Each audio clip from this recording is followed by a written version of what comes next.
for the last two videos, we talked about the Groypers taking on Charlie Kirk and Steven Crowder, and you guys really liked it. I got such a positive response to those two videos, and we're going to continue on with it for this video because there's been some really interesting new developments in the story. But first, this is not a channel about politics. This is actually a self-improvement channel. And one of the ways that I want to help you guys is by helping you avoid becoming part of a bad movement or getting involved with bad ideologies. These are things that it takes well-meaning people and it gets them to be a part of a movement that ultimately is not in their best interests.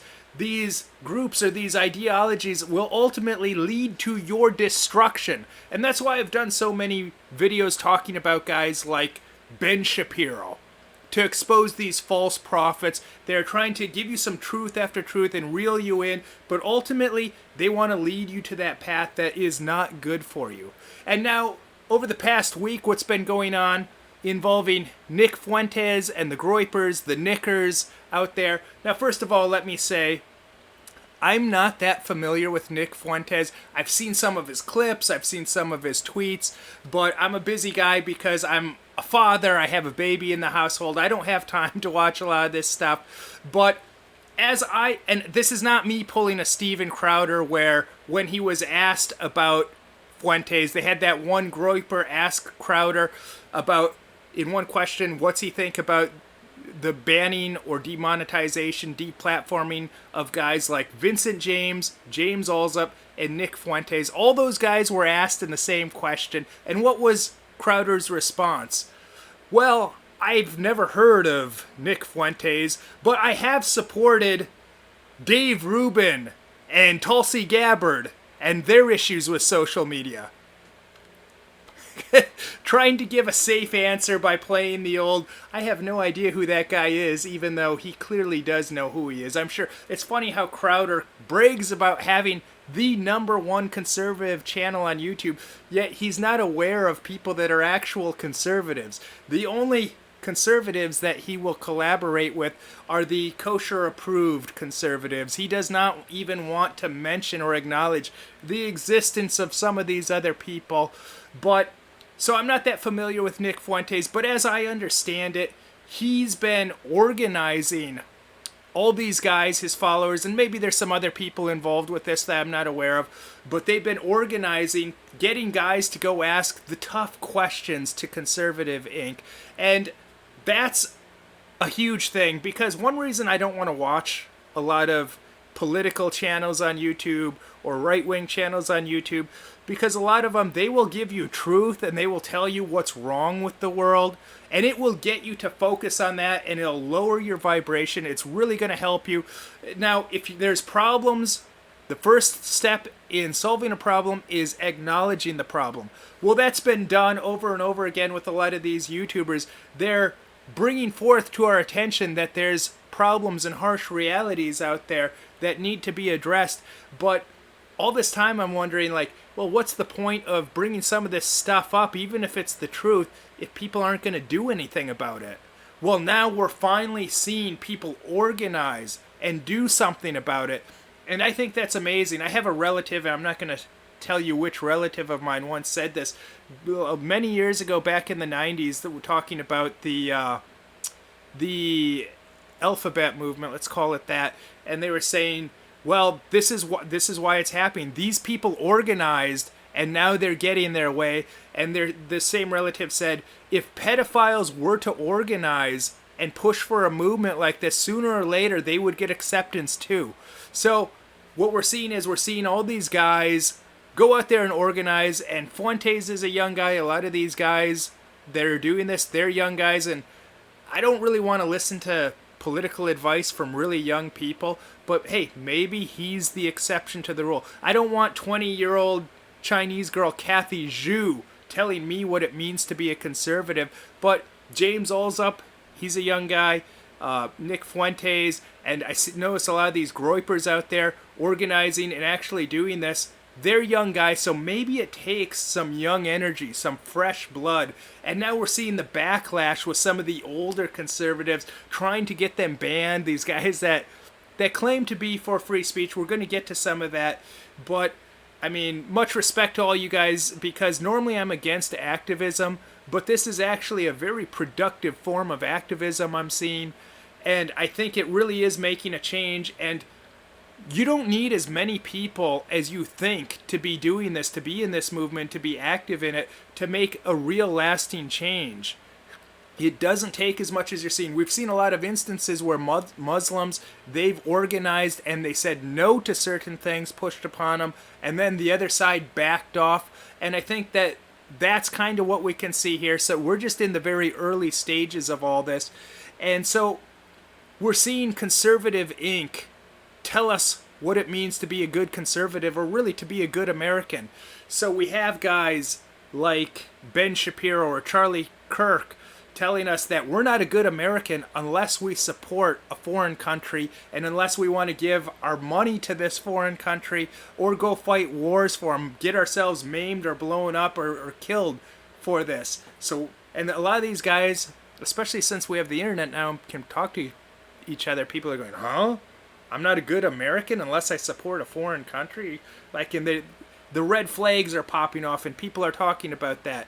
And then you have people like Charlie Kirk, as we saw at the recent events, to a lot of these guys that are young Christian well-meaning guys, and they're telling them that they basically have to abandon their Christian principles and embrace behaviors and acts that are that go against Christianity, or they're not a good American. So we're seeing all this rejection of it, but there's been some interesting things I saw popping up on Twitter. This is from, let me shrink my face here so you can see what I'm talking about. But this is from a group called ZOA National. And I believe ZOA, it stands for Zionist Organization of America. And their description here on Twitter, they have notice this is a real thing, they have the verified check mark. And they say, ZOA works to strengthen U.S.-Israel relations through educational activities, public affairs programs, educating Capitol Hill, meaning influence our politicians, and by combating anti-Israel bias. Well, I wonder how they combat anti-Israel bias. Well, here it is right here in their tweet. ZOA urges Twitter to remove white supremacist and Holocaust denier Nick Fuentes. First of all, white supremacist, the Latino white supremacist, and Holocaust denier, which apparently, like I said, I'm not super familiar with this guy, but apparently he's none of those things. He's neither a white supremacist nor a Holocaust denier.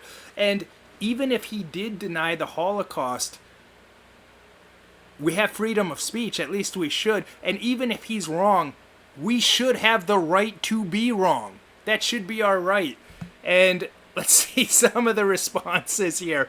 Now, first of all, let me say, this tweet by ZOA National, Zionist Organization of America, I have to say, if I wanted people to hate Israel, I would start an account like this, and I would send out tweets like this. There's nothing that's going to they're really going out to prove their critics right. Let's just say that. But they got lit up in this. Yeah, someone's pointing out it's a smear campaign. Yeah, really it is. They're libeling Fuentes by calling him, making accusations against him that are just simply not the way it is. And notice that they're just calling to ban Fuentes because they can't debate him with ideas. They can't debate what he says, so they just want to shut him down. And people are saying it's all just become so predictable after a while. Unconstitutional thugs. That's all these organizations are. I won't read some of these responses, but they're quite amusing. People are not going for this. And you can see here there's other articles. This guy, Sebastian Gorka, who's an older conservative gentleman, here he is. He's basically calling for Fuentes to get banned.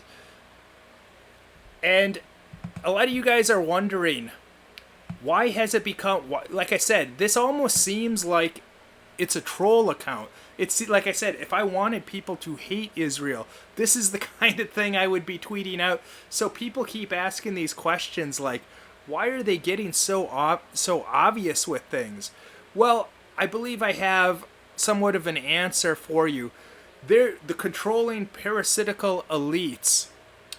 This has been a long-term thing that's they've been pushing for over their agenda over the course of generations and generations. And now the way they see it, they're close to completion of the plan. So they're getting eager, they're getting excited to just finally have the total completion of their plan. So they're getting excited and they're kind of rushing it. They're overplaying their hand. And this has been going on for the course of many generations. And I once heard someone say recently I heard someone say that you can tell how people think about time by asking them how much money they make. You might ask one guy, so how much money do you make? Well, I make $7 an hour. So he thinks about time by the hour. You ask another guy, well, I get paid $2,000 every 2 weeks whenever he gets his paycheck, or I get paid $4,000 a month. So they're thinking of time every 2 weeks, or they're thinking of time in a monthly period. You might ask another guy, how much do you make? Well, I make $200,000 a year. That's a guy that's thinking of money in a yearly sense. But when you get to the super wealthy and the super elites, they're thinking of wealth and money in terms of the course of many, many generations. And there might be years where they don't earn any money or they even lose money, but they know, well, I'll get $10 million next year, so it all evens out. And they're thinking about that long game. And that's how it is when it comes to the parasitical elites, how they're thinking about their agenda. But now it's like they're seeing the finish line. They got the finish line in sight. So it seems like they're rushing things, and they're great. They're just excited to have everything come to fruition. But they're overplaying their hand. They're being very obvious. They're exposing themselves. And they don't realize that the pendulum, to some extent, has to swing the other way. They're like, why are all these extremists in the other direction popping up? Because they created them. So this is all very good news, very positive news that all these people are very obvious. Even what's the conservative Inc., which is actually, of course, controlled opposition. Because one of the reasons, especially Christian guys, don't want this stuff is because it's basically just liberalism. It's liberalism that's a little behind the times. It's liberalism from 10 years ago.